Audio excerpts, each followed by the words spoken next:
what do you think about, let's say, Trump's argument that if we if corporations keep developing and they find it more attractive to be overseas, Mexico, China, we're never going to be able to retain manufacturing or even mass distribution here in America, which we know on a wholesale level provides the type of sustainable economic well-being for people, like much like the car industry did for Detroit.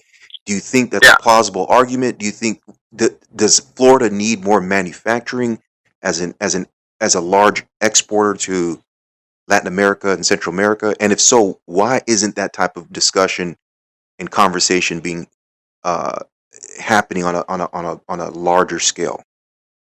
So the answer is absolutely. No, I mean, we need to become the best place in the world to do business, period, no matter what line of work you're in, right? Because we're in a global competition. So Hmm. there's no doubt that the loss of jobs in firms from America that have outsourced to Mexico, China, and other places is a huge problem. The problem is, how do you fix it? Why is it that that's happening?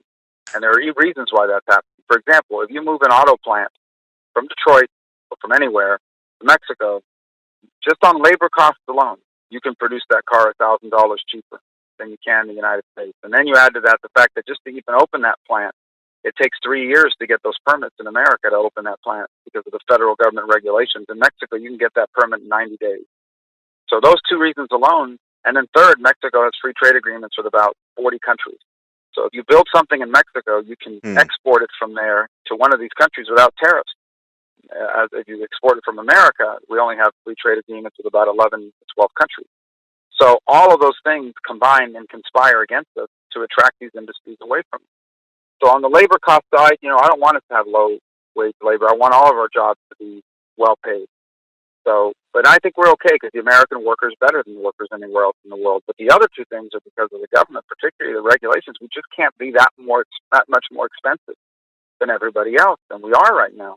And that is forcing a lot of businesses to say, well, I can't sell this. If I can make two trucks, one of them in America and one of them in Mexico, and the one I make in Mexico I can sell $2,000 cheaper, I got to make it over there because I'll sell more of them.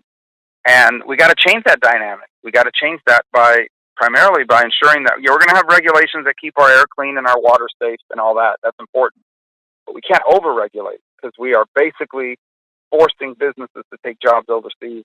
And that's hurting people. It's hurting working class people big time.